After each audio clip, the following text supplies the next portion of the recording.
Anger over police shootings and whether officers are being acquitted too easily in some cases is boiling once again. For a fourth straight day, there were protests in St. Louis over a judge's decision that was issued Friday. It's at least the fifth case around the country since May where an officer was not convicted or found guilty in a high-profile shooting. Right now, protesters were out early this morning in downtown St. Louis. A racially mixed crowd marched quietly and carried signs denouncing Friday's acquittal of Jason Stockley, a white former St. Louis police officer. Stockley had been accused in the shooting death of Anthony Lamar Smith back in 2011. Stockley and his partner tried to arrest the 24-year-old after a suspected drug deal, an incident that was caught on surveillance and dashcam video. Smith took off in a silver sedan, and the high-speed car chase ended with his being shot 5 times at close range.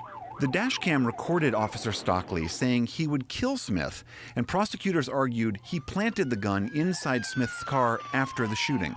I did not murder Anthony Lamar Smith. I did not plant a gun. In an interview Friday with the St. Louis Post-Dispatch, Stockley insisted again that he acted in self-defense. I can tell you with absolute certainty that there was no plan to murder Anthony Smith during a high-speed vehicle pursuit. The not guilty verdict touched off a weekend of protests by thousands of people. Most were peaceful, but smaller groups have turned violent after nightfall. A group of agitators stayed behind, apparently intent on breaking windows and destroying property. This is not acceptable. We have work to do here in the city. We need more and better opportunities for all of our citizens, but destruction cannot be tolerated. More than 80 people were arrested in Sunday's trouble as police in riot gear confronted the crowd. Lieutenant Colonel Lawrence O'Toole is the city's acting police commissioner. These criminals we've arrested should be held accountable and prosecuted to the fullest extent of the law. We're in control. This is our city, and we're going to protect it. It's all reminiscent of another case in nearby Ferguson, Missouri, in 2014, where a black teenager, Michael Brown, was fatally shot by a white officer who was also not indicted. And it comes on the heels of several other cases nationwide where black men have been shot by white officers. Now, St. Louis faces a fourth night of tension, with protesters turning out again and police out in force. For the record, we invited a representative from the St. Louis Police Department on the program, but they didn't respond in time. For more about the situation in St. Louis and what's fueling the protests, I'm joined now by Tony Messenger. He's a columnist at the St. Louis Post-Dispatch and has been following these events closely. Mr. Messenger, I wonder if you could just give me a sense. What is your sense of what is driving these protests? Is this particular case, or is it something broader? It's the combination of the details in this case combined with ongoing concerns both locally and nationally about police brutality towards blacks. And specifically in St. Louis, there's been such a history of a disparity between black and white, blacks living in poverty and feeling that they're just not getting a fair share, that feeling that the nation saw in the days after Ferguson has continued over the last 3 years and is manifesting itself on the streets one more time. One of the facts of the case here was the allegation that the police officer planted the gun after the shooting. The judge looked at that evidence and said it didn't meet the standard of guilt. And I wonder what's been the reaction to that? I think what happens in a case like this is those details, regardless of whether or not the judge determines that the prosecution met its burden, stick in the minds of black people who believe that they have been discriminated against by police, whether it's St. Louis police or other local police departments growing up. And so you have the detail of the police officer being caught on tape threatening to kill the person that he's chasing, as well as the allegation from the prosecutor that the gun was planted. Those things add up to some details that really matter to the folks who are protesting on the streets, regardless of the judge's determination of burden of proof. These were, as we reported, largely peaceful protests. There were a few instances of people breaking off and causing some destruction. What is your sense of what's driving that particular slice of the protest? I think there's a couple of things. First of all, there's always going to be agitators, people that are hanging on, that are looking to create trouble that aren't necessarily connected to the protest. In each of the first 3 nights of protest, the organizers of the protest have said it's time to go home.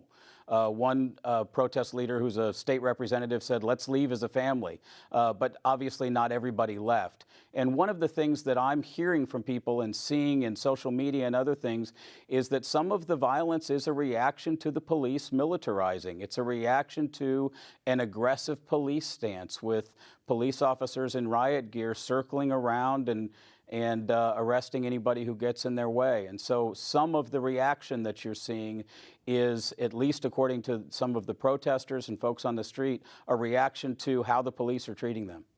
One of the pastors who was involved in organizing some of the more peaceful protests said that the goal of these protests were disruption, not destruction. Can you help us understand what that means? Sure. Disruption to the economy. One of the chants the first night, Friday night, when I was out there in the Central West End, was talking about disrupting the economy, letting the city feel their pain in the pocketbook, so to speak.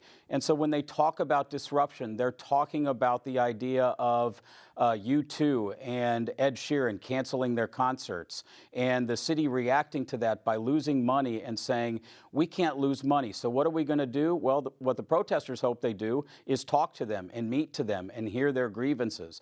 That's where they're trying to hurt the city, is in an area that will get them to the negotiating table to talk about how are we going to fix generations of grievance from people of color who believe that they have been discriminated against in this city by police. Is it your sense that those protests, the economic pressure on the city, will both continue, and will they work? My sense is that it's going to continue. There were some high school walkouts today. There are other protests planned tonight. There has not been, to the best of my knowledge, any discussion between community leaders, activists, protest leaders, and elected officials. And my sense is, similar to Ferguson, until those discussions start to take place, that what we've been seeing on the streets over the last 2 or 3 nights is going to continue for a period of time. I know you've been covering this and Ferguson and other types of protests for a long time.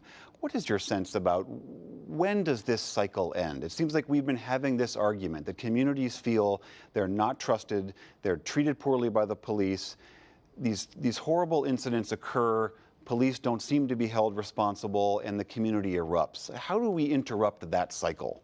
Well, if you listen to the protesters, one of the things that they frequently chant is no justice, no peace.